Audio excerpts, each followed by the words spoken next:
ийм knowledge worker буюу ингээд толгоороо ажилладаг хүмүүс ер нь ажилгүй болно гэсэн юм тренд яваад байгаа. Энэ hypothesis нь юу гэж байгаа гэхээр бид нэг Сингапурын нэг airline компанитай гэрээ хийх гэдэг байгаа байхгүй. Хөгжүүлэлт хийхийг химэл аюун ингээд маш амар сайн хийдэг болсон. Тэгэхээр нэг одоо дэлхийд даяар ер нь цөөхөн үнэтэй ийм гарааны бизнесүүд маш ихээр олширч байгаа. Цаашид юу их вэ гэж бодож байгаа тийм залуучуудтай үл нэг хоёрхан юм хэлэх гэсэн.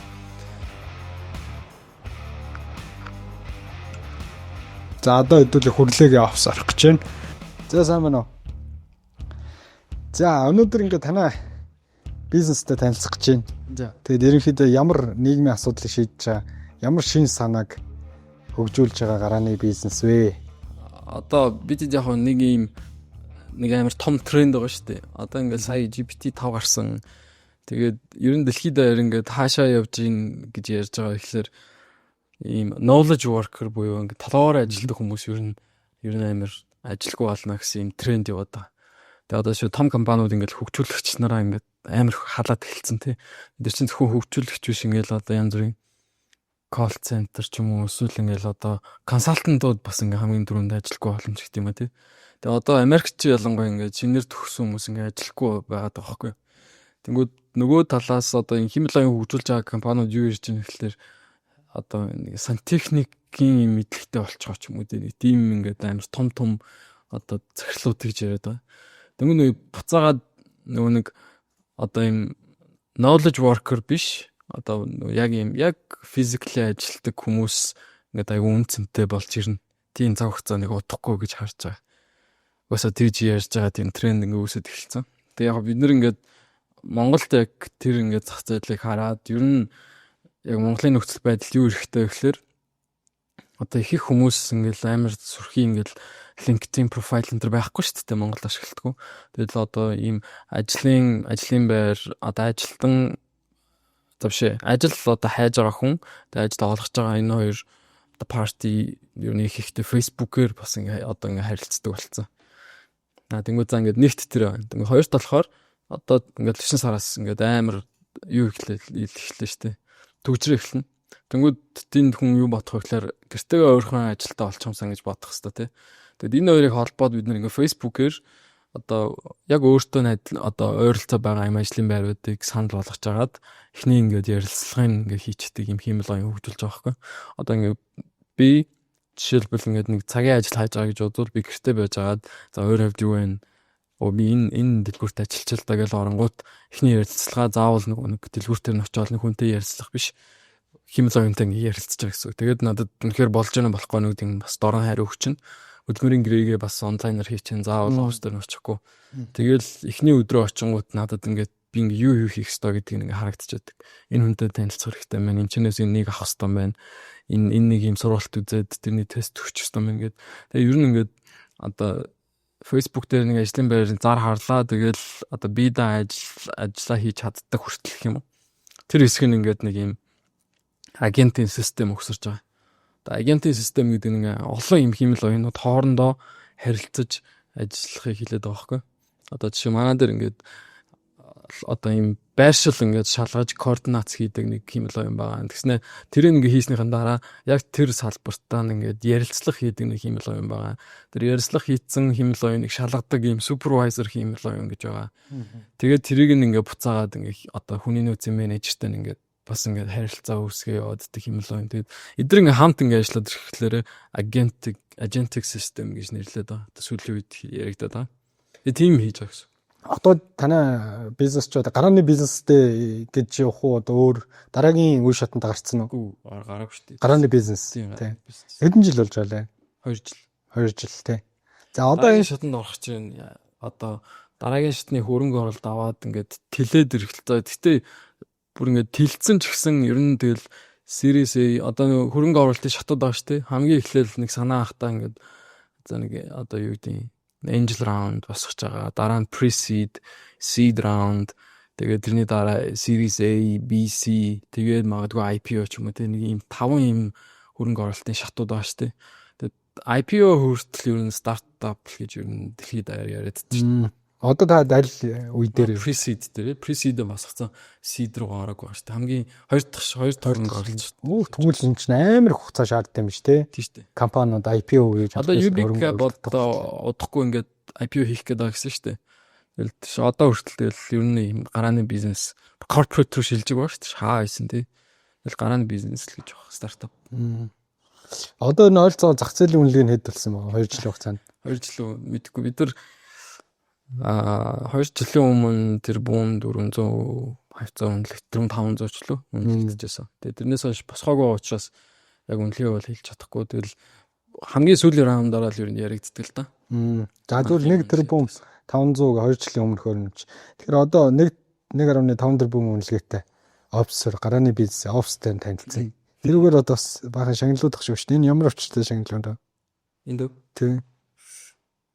Энэ 23 оны Unread-ийн шилдэг стартап шагнал байна. За. Тэгээ энд баахан нэг сертификатууд байлгүй дээ. Энэ нөгөө нэг танах чинь бас юу болсон шүү дээ. Astana Hub болсон шүү дээ. Тэр. Окей. Astana. Чи жилд нэг л компани Монголоор шалгардаг лөө хязгааргүй лөө. Тий, жилд нэг л болсон. Нэг удаа. Тэгээд заавал Монголоос биш шүү дээ. Монголоор шалгахгүй ч байж болно шүү дээ. Окей. Би яг сүүлийн үед бол одоо ер нь гоё офсаа танилцуулна шүү дээ. Ер нь та хэдийн нэг өдрийн ажил яаж өнгөрч чинь те одоо гоё бас ингэ ашигладаг энэ өглөөний ажлаа төлөвлөдөг юм төлөвлөд байх шүү дээ. Ямар хуу байдлаар одоо бас хүмүүс хэрэгтэйж магадгүй шүү дээ. Гоё санаа өгөх. Яг одоо нөгөө нэг гарааны бизнес чи өөрөө мөнгө олохгүй байгаа шүү дээ. Тэгээд яаж мөнгө олох уу гэдгээ заавалчгүй юм туршилтаар ер нь ажилтгийг бид нэр тэр нөгөө Google хөтөлбөрөөс ер нь ойлгож авсан. Тэгээ ер нь одоо ингээд хамгийн буруу юм байна шүү дээ. Тэндээс ойлгосон юм нь за надад нэг санаа төрлөө те. Тэгэл тэрийг ингээд хөгжүүлээд ингээд суучдаг одоо хэдэн сараар ч хамаагүй. Тэгээ яг бүх юм болоод ингээд за манай бүтээгдэхүүн боллоо гэсэн чинь хинт ч хэрэггүй юм хийцэн байдаг ч юм уу те. Тиймэрхүү тохиолдлууд аяг их байдаг. Тэнгүүд тэрнээс яаж сэргийлэх вэ гэхлээр ийм хурдан ийм туршилтууд хийдэг байхгүй. Тэгээ одоо жишээлбэл Facebook, Instagram гэдэр хүртэл одоо хүртэл ингээд туршилтууд хийсээр байгаа. Тэрийг hypothesis гэж нэрлэдэг. Одоо жишээлбэл нөө Facebook-ийн менюнууд хаяа өөрчлөгдчихтэй шүү дээ. Анзаарчихсан уу? Дотлын өөрчлөлт. Одоо нэг юм storm гараад ирдэгтэй. Тэр чинь юм hypothesis-ууд явж байгаа. За хэрвээ энэ одоо энэ менюг ингээд өөрчилчихвэл одоо юу гэдэг нь store ийшээ ингээд олон хүмүүс ороод магадгүй нөгөө нэг тэндээсээ худалдаа авалт энэ төр хийдэг гэл одоо худалдаа авалтын тоон ихсэх юм байна. Тэрнээс хамаарад нэг бүүстийн тоон дагаж өсөж магадгүй гэд hypothesis төвшүүлээд тэрийгэ хийж үзээд бодит амьдрал дээр 2-7 хоног ч юм шалгаад тэгээ үр дүнгээ харж байгаа. За энэ болж юм болохгүй байна. Болохгүй бол буцаагаад өмнөх рүү гаяач болж ивэл яг энэ бүлэг хүмүүс төр үлдээч гэх юм те. Тийм hypothesis-ууд байнгын төвшүүлж одоо ажилтдаг. Тэрийг сурж аваад бид нар нэг сард нэг одоо нэг 3 уг нь 5-ыг хийх гэж үзсэн. Тэгээд чадахгүй мэлээ. 3 юм hypothesis одоо энэ hypothesis харуулж болох юм те. 2 3 окей. Гэмтгүй. Чи юу байгаа лээ. За яг за югаас харагдахгүй мэн үү холоос. Тэгээд л одоо энэ hypothesis нь юу гэж байгаа гэхлээр бид нар нэг Сингапурын нэг airline компанитай гэрээ хийх гэдэг байгаа байхгүй. Тэгэнгүүт энэ одоо гадны хамгийн анхны энэ нэг одоо дийлийг хийчихвэл одоо ийм үр дүн гарна. Тэрэнд одоо бид нэр акшн юу хийх хэрэгтэй. Тэгэл үр дүн юу ах ингээд тэрэндээ зориулж нэг юм гэлс хийгээд тестлээд болж байгаа болохгүй нөө гэдгээ үзэл за одоохон болохгүй мэ орхий ч юм уу те хэрэг болж байвал за энийг цааш нүр өгшлүүлээ гэл ийм hypothesis-үүд төвшүүлж ажилтдаг. Тэгээ ер нь бид нартай хамт байсан одоо ийм нэлээд томорцсон стартапууд сартаа одоо дор хаяж 50 ийм hypothesis төвшүүлж баталж явдаг гэж байгаа байхгүй.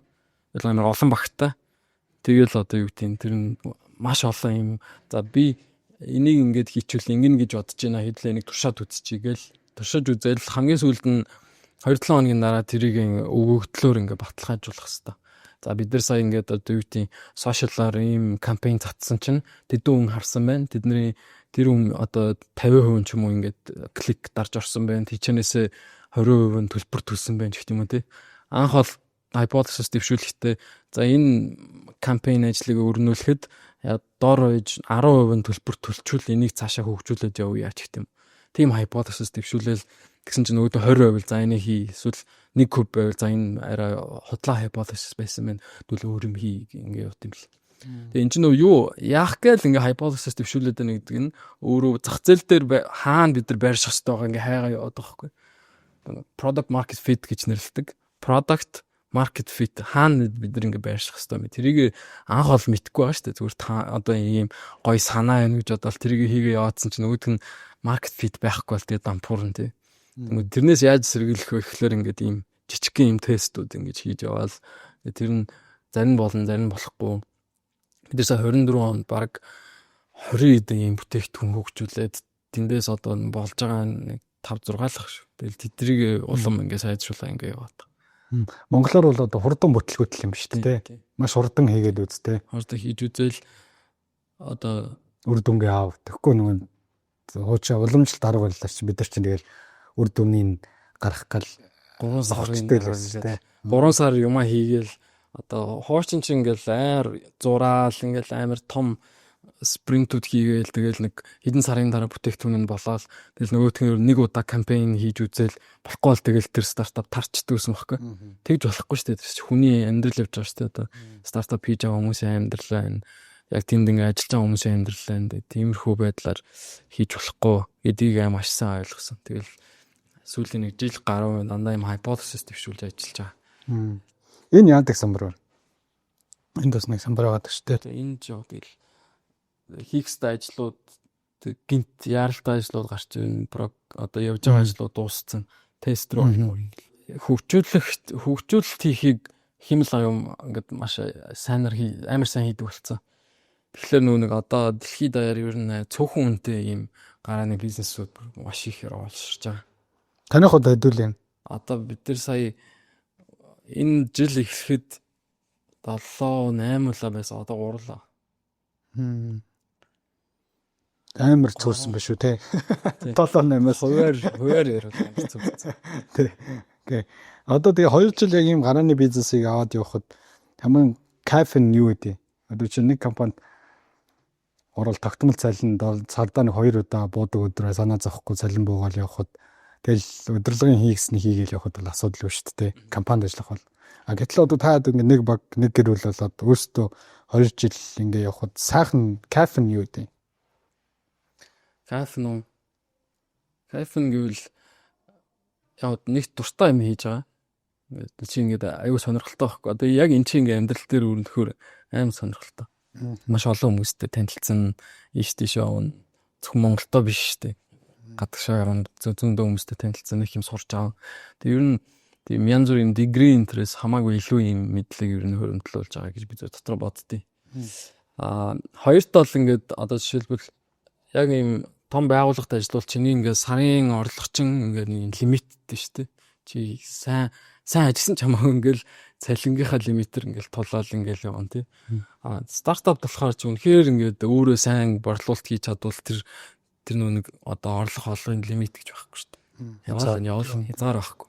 Тэгээд орлохгүй ч бас байж болно шүү. Тийм орлохгүй ч байж болно л та. Гэхдээ бүх юм ингээд надаас шалтгаалж байгаа учраас чи бас гоё явахгүй. Тэгээд тийм тэгээ бас нэг хин Сэм Алтман анх нөө одоо чат одоо OpenAI CEO шүү дээ. Тэр Сэм Алтман өмнө нь юунд байсан? Y Combinator-ийн партнер байсан байхгүй. Хурцсуур хөтөлбөрийн Америкт. Тэн дээр нэг үг хэлжсэн тэр юусоо санаас бодгүй. Одоо стартап хийх corporate ажиллахын хамгийн том ингээд өөр юм нь стартапууд чинь ингээд 50 удаа хүмүүсээс үгүй гэж хэлж бол сонсон шүү дээ. Үгүй гэж сонсч болно тий. Гэхдээ би таахтай ажиллахгүй. Гэхдээ наа чинь болохгүй гэл үгүй гэж сонсож байгаа. Ганцхан yes team гэж хариултна. Ингээд бүх юм өөрчилчихдэг байхгүй. Одоо чинь нэг хөрөнгө оруулагчтай болох ч юм уу тий. Нэг юм том гэрээ байгуулах гэл нэг л yes байхад ингээд хангалттай. Corporate болохоор чи 50 yes сонсож жагаад ганцхан үгүй сонсвол тэгэл чинь юм чинь байхгүй. Одоо ингээл чинь нэг юм ингээл одоо санаачлаа тэгэл тэрийг ингээл за шууд удирдлагатай ажиллаа тэгэл цаашаа зархшлууд ингээл 50 yes гэж хэл нэг хүн үгүй гэл тэгэл зогсож байна. А тэгэл стартап болохоор эсрэгээр байж 50 үгүйг сонссон ч 100 байсан ч хамаагүй те ганцхан yes сонсвол чинь юм чи явна гэт. Тэрийг хайж олох хэрэгтэй. Тэгээ ер нь одоо ингээ 2 жилийн хугацаанд буцаад корпорац руу ажиллая ч юм уу тийм бодол ер нь төрж ирсэн шүү. Огт уу. Гэрч төрж байгаа шүү. Яг зүгээр ингээл муу кейсийг л баал үзэлт. Муугаар бодлоод стартап явахгүй 4-5 жил амьдралынхаа цаг хугацаа юмыг зориулчлаа. Гэтэл нөгөө корпорацид ажиллахаасаа илүү амар их юм сурж яах гэж шүү. Ер нь бол ур чадвар зүгээр корпорацид ажиллаж байгаа одоо үеийн залуутайгаа харьцуулахад бол маш их скил ур чадваруудыг л авж байгаа бол тэрнтэй бол би санал нийлж байна. Тэгэхээр эргээд хэрвээ зүгээр корпорац руу орох нэг сонголт гарах юм бол нэг гологдохгүй юм байна тий. Тий. Харин хүмүүс дуртай л хүлээж авах бах тий. Зүгээр фейлдлээ гэж бодоход 4-5 жил. Тэгэхээр корпорац өргөд ороход бараг нэг корпорацийн нэг захилтээс магадгүй нэг охин компанийн өдөрдох төвшөнд бараг санал аваад очих төвшөнд бэлтгэж юм шүү. Тий. Тийм л. Яа, Асуудалгүй л. Тэгэхээр бүх юм угсаа хувийнээс л амархан тий. Зэ окей. За одоо ингээл 1.5 тэрбумын үнэлгээтэй авс хэдэн метр квадрат гэлээ юм чинь. 30 л. 30 тий. За ер нь бол 2 жил үйл ажиллагаа явуулж байгаа гарааны бизнесийн офис бол маш минимал. Өмнө л ингээл 30 метр квадрат ширээнүүд дээр бүрэн дээр нь хүн байстай. Ширээ багтахгүй. Яаж авах вэ энэ гэж байгаа л тэгэл одоо гуруулахна. Вау. Тэгэхээр маш цөөн үнээр ингээд ийм том компаниг авч ивж бас болоод ш тэ. Тэ яг одоо бол өмнө 4 жил мэл бол болохгүй байсан байна.